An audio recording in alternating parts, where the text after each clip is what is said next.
गमके नॉय तेहन अब जहाँ साकरात परब अदना साकरात परब रे सांताल को बेझा तुइन दो चेदा किछुगान टोठा करे दाणा बड़ा कतेन जहाँ तिना गुरु कोठन लिंग आंजम का बड़ाय का गुरु को लैया जे साकरात परब रे बेझा तुइन दो बांग गानोआ मेनते आदो नोआ गे सनाम दिसम हड़ को लय आंजम बना बिन जे अब प्रकृत रे साकरात परब दो काना चे बांगा और बेझा तुइन दो चेदा सांताल को साकरात परब रे अड़ी जथात कुकली बिन लया का आदो दिसम हड़ को सामंग रे अलिंग लय अड़ी कथा अड़ी मांग रे अलिंगा उपरुम मांग लिन लया इन्या ᱧᱩᱛᱩᱢ दो राजमान हेम्ब्रम और अतुमा गंगा मुंडे अतु रिनी नितों दो जोग मंझी लेकाते मेना लिया और थाना कोंकड़ा हाड़ा होनत ढेंकानाल सारे अलिंग सुतु रे मेनाया नायके बाबा तकिन नुकिना ᱧᱩᱛᱩᱢ दो पाराव टुडू और नोंडे आले गंगा मुंडे रे जहाँ तिमिन दिन खन हा साकरात परब मनाव अगुआकान उना दिन खन गे आले दो ना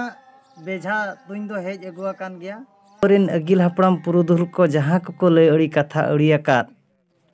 ओना लेका तेगे नितों कमी हरा कहों नोआ आबो सांताड़ मुलुक रे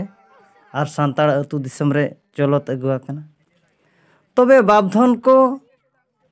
जहाँ कथा लिंग बाड़ाय और अगिल हपड़ाम को लय आकात नोआ मा नित्रियांग कथा मा बांग कना अगिल हपड़ाम सिंह बोंगा बुरु मोणे को लागाकात चालकात पौदाकात पैंडा हकात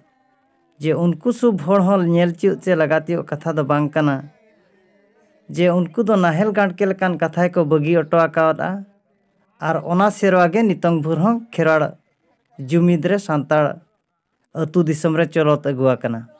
आदो नोआ दो मिटांग कहानी लेका गे मेना आना ओना कहानी गे ना लिंग ले अड़ी कथा अड़ियाबन कना तिना बुर ओना दो जथाता और बांग जथाता ओना दो आबो सानाम खेराड़ को गे बो आंगोज काते बो तुला जोखाया और बो तर्जमाया और बो लपया ओका करे भूल कना टूल कना ओना दो आले नोआ गंगा मुंडे पास्टा रे हों लय अड़ी कथा अड़ियाले पे तबे साकरात परब दो हुयुक कना कहानी लेकाते को लया सेदाय सत जुग रेनांग कथा राजा को शासन ताहे कना अयोध्या नगर मेनते मिटांग जायगा रे ओंडे दो आबो खेराड़ सांताड़ रेनी छोटराय किस्कू मेनते मिन राजा किन ताहे कना और मिटांग रानी किन बापला लेना उनकिना ᱧᱩᱛᱩᱢ दो हुयुक कना साक्रो मरंडी आदो उनकिन जेते बेड़े किन बापलायना बापला तिमिन दिन पोरे अड़ी नापाय गे अकिन रेन परजा कोहों बेस नापाय रेकिन दोहो केत कोआ और सेदाय मा राजा और रानी को मा आपान अपिन कुचरी और पचरी होको बनाव तहन और रानी हो आजा पचरी बनाव लाए राजा हो आजा कचरी बनाव लाए और बाहा बागान कोहों कोइन बनाव ला अड़ी नपाय गिकिन ताहे कना आदो राजा को दो उनका गे परजा हपन को सेदाय मा असुलो लगित खान मा चेन हो उनका पंथा बाय ताहे कना असुलो लगित मा सेंद्रा गे ताहे कना फोड़ पाकड़ को सेंद्राया जीव जियले को सेंद्रा को जिल को सेंद्राया जोतो आगे को सेंद्राया और कुड़ी को उनका गे जराते सेंद्रा को साकाम हेज को और दतनी को साहन को सेंद्रा अगुया सावते जहाँ तीना को तियो दड़े फोड़ पाकड़ को सेंद्रा अगुया आदो मिद दिन दो उनका गे अयोध्या बुरु रेना मिद टोठा को सेनेना को ओना टोठा सुणकुज कोचा मेनते को मेता ओनते रानी तिमिन गान कुड़ी को तिरला को इदी काते सेनेना आदो ओना कोचा से रे आचका गे उनी रानिया मोहर नेलते नुईमा नुना नापाय कुड़ी ताहे कान दो साक्रो रानी मा उनिया मोहर नेलते मिद बोंगा कोड़ा बिंज रूपते ओपेलेनाय और उनी सला बापला सना केदेया आदो बिंज रूपते ओपेलेनाय नुना मारांग बिंज ने ओडोकेन दो करिनगिन बिंज सानाम तिरला हपन को तायनम दो को दड़ किया को एकला को दड़ बगिया दे उनी साक्रो रानी के उनिया कब्जा रे पड़ावेनाय सानाम को दड़ के तायनम रानी चेदे चेकाया बिᱧा हबोरे पड़ावेनाय एसेट अचोयनाय सानाम तिरला को दड़ केट खान उनी बिኝ कोड़ा दो तायनम दो बिኝ बोंगा कोड़ा दो रूप ताय बदल के हर रूप ते ओपेलेनाय आदो ओने ओनागे तायनम दो आजा रूपे देखाव केट खान हर रूप आदो ओने ओंडेगे अकिन दोकिन तिरी पुरुष लेना आर एनेज सेरेñ ला आकिन आर आजी उनी छोटराय राजा जीवी जुरे दो हिड़िङ किदेया आर नावा बोंगा कोड़ा सला ओंडे तिरी पुरुष सगै तकिन तोपोलेना आर धरम डहार किन दोन पारम केया बापधन को तबे आदो अकिन जेते बेड़े किन एनेज सेरेñ तायम आदो उनी बोंगा कोड़ा दोय छानेना आदो उनी साक्रो रानी दो ओंडे खन सहा काते आदो तिरला हपन को होवात को एना ओका करे मेना पेया हिजु पे तायनम दो अकोय कोचों धीरी गोंघर करे को चुकुलेन अकोय दो दारे बुटा करे को चुकुलेन तायनम दो को ओडक बड़ायना को संगिन करे खन आदो मेता कना मासे आपे आपान अपिन पे दड़ के इन हो बरो तीन दड़ के इमा मिटांग धीरी गोंघरिन उकुइना उना मरांग बिኝ दो आले दोले मेने रानी आम दो पाले जम केन मेयाय बांगना इन दो बाय जम लेदिया इन हई उकुइना आपे लेकागे देलाबन बो सेन लेनगे आर तेहिं खन बो मेता को नवा कोचा दो सेंद्रा कोड़ा को आलो को हिजु मा बांखा नुई बोंगा दो नुई बिኝ दो जमाय चेद लेकारे मासे बो बांचायना आदो आजा बोंगा कोड़ा सला पिरित और बापला कथा दो उनको तला रे हो बाइल सदर ला आदो ओड़ा तेको रुवाड़ेना आदो अकिन जेते बेड़े छोटरा राजा सला नींद अकिना गीति पारकम तकिन सेनेना आदो मेताय कना हेंदा गो आमा सेंद्रा कोड़ा को दिनम गेम इदियत को अयोध्या बुरु मिट कथाñ मेतामा चेद कथा गो तेहेñ मा आदो आले मा ओना अयोध्या बुरु रेना ओना सुड़कुज कोचा सेले सेनलेन दो अंतरे अड़ी बोतर गेले आइकेव किया चेद बोतर पे आइकेव किया उड़ी सब तो होयदा लेका हेजेना चेद कोचों चिकायना दिसम को धुंध गेले आइकेव किया और चेन हो बाले नेल नाम लेआ बिñे खो खो के लेकाले बुझेव किया और जीवी बोतर जलाते उती सुती ले दड़ किया जीवी को ओटांगो लेकाले बुझेव किया आदो ओनातिन मेताम कना गो गोटा पड़ाम सेंद्रा अचो करे हो इना कोचा दो सेंद्रा कोड़ा आलम इदी को बांखान अकोया जीवी कोचों सेनो पाछे चों चेत कोचों चेका चे बिኝ कोचोय उद को ओना कोचा दो आलम इदी को आदो मने जीवी रे तायनम दो आजे पतिवे दोहो किया आदो सेंद्रा कोड़ा को गोटा पड़ा के भेजा कोय इना कोचा कोण दो मेता को अंते दो आलस पे सेंद्रा हा आदो सेंद्रा के तीनम दिन चो उनका सेंद्रा मिद दिन दो आदो सेंद्रा काते जीव जेल चिली हो बांग को नाम ला को आदो राजा को मेताय कना चिली हो बांगले नाम लेट को दो चेद बो चिकाया अंतर भितर मेना चिदा खते रानी दो आदो मानाइन कना ओना कोचा दो तेहेñ दो जहां बांग जहां कान आदो सेंद्रा कोड़ा को मेता को कना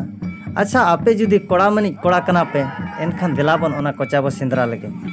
चिली तना कना हाँ आले होले कोड़ा कान गया दिलाबन से ओना कोचा बो सेंद्रा लगे आदो जहां पे कोण को सेंद्रा ला इने छड़ा कते जहां पुन कोण कोचा ओना सुनकुच कोचा मेनते ओना कोचा को सेंद्रा के को जीव जेले को नाम के को उड़ी उती सुती के उनको को लगा हकत को ऑक्तो रे आजका के होयदा खो खो लेका को इको को आंजम के आको नेल के देया दो को उड़ी मारंग बिंगे करी नगिन बिंग कना आको को उमुल आको को उत चबा को लेका साड़ कते दराय कना तीनम गान कोड़ा को चो अपान अपिन जीवी जलाते को दड़ किया और तीनम गान चो सुर रे को ताहे कान उनको कोमा अटक के को लेका बुझो के को खान तिंगुर वड़ेना को मने जीव रे दिल दाड़े को सरसाव किया आदो मणांग रे के राजा मेना कार को दो आपे जुदी कोड़ामान कोड़ा कना पे एन खान दो जीवी बचाव कते पे सेंद्रा हा और जहाने के पे नामे उनी के पे तुñ हराड़े आदो ओना को उहर के खान आदो उनी तानम जहां लगा हकत को करी नगिन बिኝ तानम दो तिंगु दराम कते को तुñ हराड़ के दिया और ओंडे के को गज के दिया गज के ते को आदो को माखंडी ऑटो का दिया और को रुवाड़ेना और बांग को सेंद्रा ला हेजना को तानम दो ओड़ाते आदो राजा को मेताय कना राजा आले तेहें जहां कोचा सेंद्रा उन दिन में मनाए ले तहन ओना कोचा तेहन सेंद्रा ले सेन लेना सरी गे अड़ी भयंकर अड़ी बोतर गे मिटांग घटना ले नाम किया और उडी मारंग बिन ले नाम लेदा चिली पे नाम किया बांगा मिटांग बिन ले नाम लेदा दो उनी दो पाले करीना गिन बिन कना और उना मारंग बिन हेज एन दो आले सनाम हर हों लंगे जम चाबा केले आदो उनी दो तुñ हराड़ कातेले मा गोज ऑटो काते आदो उनका लई बड़ा काते अपन अपिन बखुल ते को सेनना आदो तानम अयुब बेड़ा अकिन आरहों उनका के राजा रानी जेते बेड़े किन गीति रूम तकिन सेनना आदो मेताय कना एगो जहाँ कोचा आम सेंद्रा मनाइन कान तहन आदो ओना कोचा तेहन सेंद्रा कोड़ा को सेन लेना आदो आम जहाँ कथाम लइया तहन अड़ी भयंकर बिंगे उनी बिंगे को नाम किदे तो हाँ उनी बिंग को नाम किदे होय आदो मेताय कना उनी बिंग नौका लगा केर को आदो जीवी जुलाते अपन अपिन तरा को दड़ किया जेते बड़े आको सेटर के लेको खान मने जीव रे दिल दाड़े को सरसा कते आदो उनी बिंग दको तुñ गोज कादे आको आर गोज काते को माक खड़िया ऑटो कादे आदो एगो तेहेन खन ओना कोचा आम हो नुकु तिरला कुड़ी गिद्रा खो ओना कोचा इदी कम तेहेन खन दो फरदो फदायना उनी मा गोज एना आर इन सेंद्रा कोड़ा को ही इदी को आर तेहेन खन असुविधा दो बनुआ आदो इन खान उनी सला किन पिरी तकान दो साक्रो रनिया अंतर जीवी रे अड़ी शक्तो लयना आज समंग रे मा बायरा हमर दाड़ियाता मने जी हपित रेगे दोहो के आर चेत हो बांग मेन काते अपन अपिन तायनम दकिन जपित किया मने जीवी रे जपित के बाहे लेना राजा जपित के तायम आज दो मेता जरवा का तहेना आदो निंदा भीतर रेगे आज दो नीरेना आर ओना सुनकुज कोचा सेन काते उती सुती हमर हलांग के राग के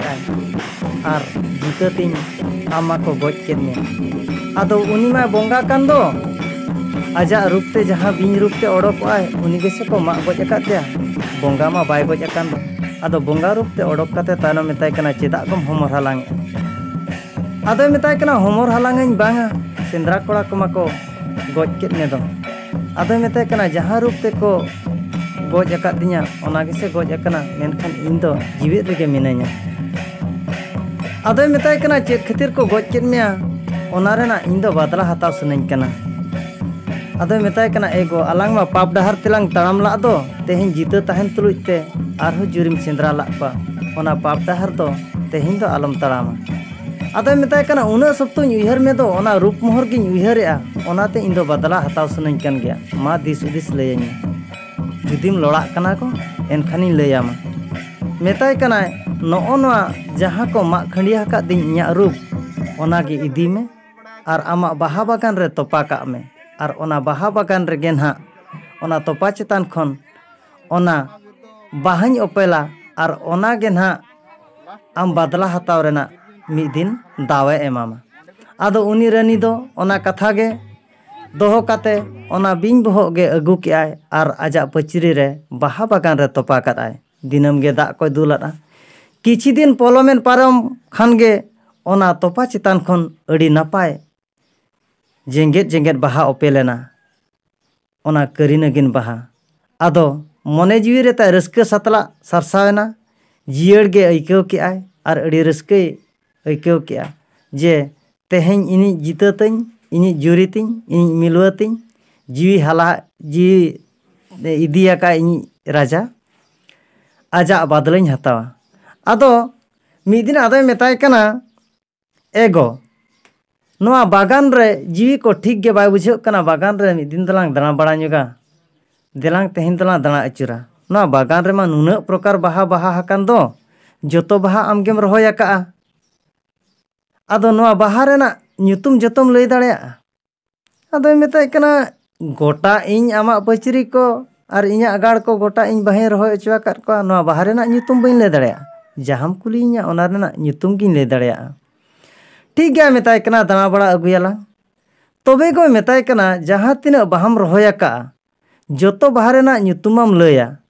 ᱡᱩᱫᱤ ᱵᱟᱢ ᱞᱟᱹᱭ ᱫᱟᱲᱮᱭᱟᱜᱼᱟ ᱮᱱᱠᱷᱟᱱ ᱢᱤᱫᱴᱟᱝ ᱠᱤᱨᱟᱹ ᱞᱟᱝ ᱫᱚᱦᱚᱭᱟ ᱪᱮᱫ ᱠᱤᱨᱟᱹ जुदी बाम लई दाड़ेयाग खान गोपोज आलांग हाँ जुदी मेनेद खान गोपोज आलांग एनखान ठीक गया जुदी ओना किरा रे तलांग एपेड़ेआ एनखान ला बेपेजा ठीक गया आम जहाँ मेनेआ ओना ओकरा गेलां दोहया जहाँ बाहा रेना nyutum बाय लay दाड़ेया उनी गेलां बेपेझा आदो मेताय कना बेपेझा दो चेद आदो कना बेझा दो मेताय कना जहाँ बालांग लay दाड़ेया उनी को तुñ लांगा परजा को हाँ ठीक गया तानम दो किन दाणा के आकिन जोतो बाहा रेना nyutume लay किया रानी पचरी तकिन सेनना जहाँ चेतान रे जहाँ जगह रे रानी ओना बिñ बहो ए तोपाला ओंडे नोंकान बाहा बाहा हकना दो नेलते झलकाव कना आचका के बाय ठिका दाड़ेया नोआ दो चेद कना मेनते आदोय मेताय कना मासे गो नोना बाहा चेद कना नोआ रेना nyutum लय में राजा हाहाड़ा कना नेलते हों बाय उरुम दाड़ेया चिंता ते हों बाय चिंता दाड़ेया नोआ दो चेद बाहा कना मेनते कुकली रेना बाहा रेना लनई के बाय लय दाड़ेया चेले को मेताय कना नोआ बाहा रेना nyutum बाम लय दाड़ेया दो नितें दलांग बेपेझा आर आमिन तुñ गज अचोमे आदो मेताय कना जहाँ मांग रेला ओकराड़ा रका एनखान ओकराड़ा मा इमा बइन कोटाव दाड़ेया आम जुदी मेनेत खान ओनारे राजी मिनाया तबे अक्तोñ एमाम कना मेताय कना बछर पुराव लेन गे आर निया बछर पुराव ते आम नोआ बाहा रेना लय नोआ बाहा रेना nyutum लय में ठीक गया मेताय कना चेष्टायें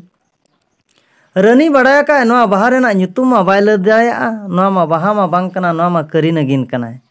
आ नुई मा इñi जीते कना आदो चेद ए चिकाया मने जीवी रे हमर हालांग केद गया राजा मा आर आजरिन जहाँ तिना पेड़ा को पढ़ा को बया को मिश्रा को हातम को कुमंग को जतो उयहर केद को इमां गुजुआ आदो गोटा पड़ा राजा आजरिन दूतो को भेजा काते खबरे लय किया जे इन दो ना बछर पुराव कना माघ मास पुराव कना ना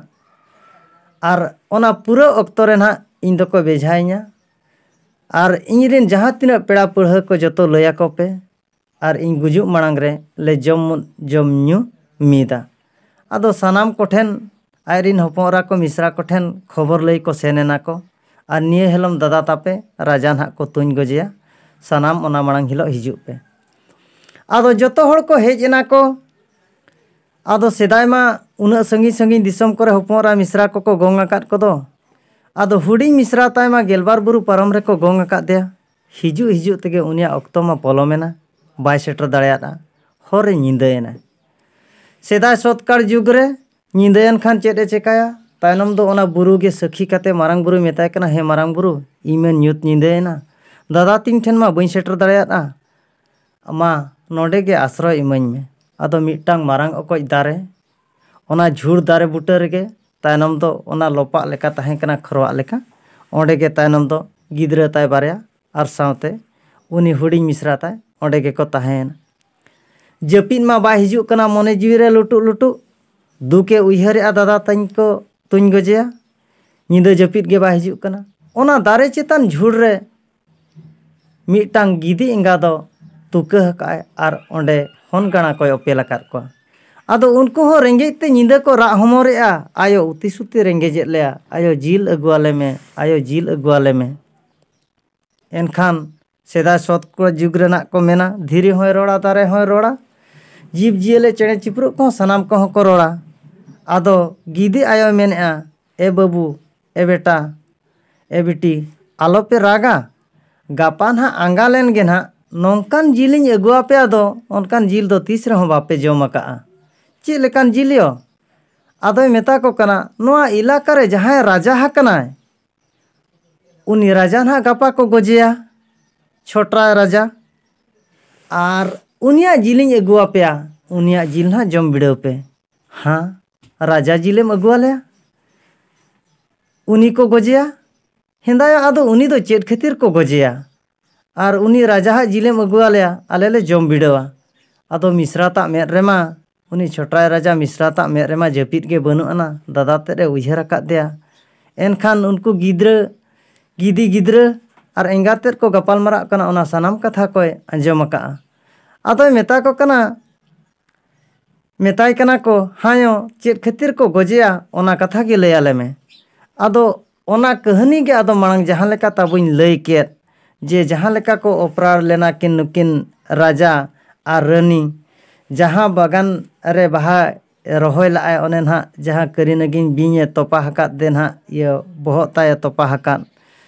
jaha Ajodia buru re jaha ko sendra led ko unku sendra kora ko mak goj akat diko bing ko ona ko jaha leka ko ke ona detail kahani ado uni doy layat ko gidi ingat do hopon ko laya ko kana misra taima lutu lutu jiwi re ma japit ge banu anai anjom ke a joto kahani mone jiwi re raska ta sarsana tin re nyinda do anga a tin re do banga sim tin re ra sim koraga tin re marak ko ke hoya dada thini setro a pachi jiwi ta in banchaw dalaya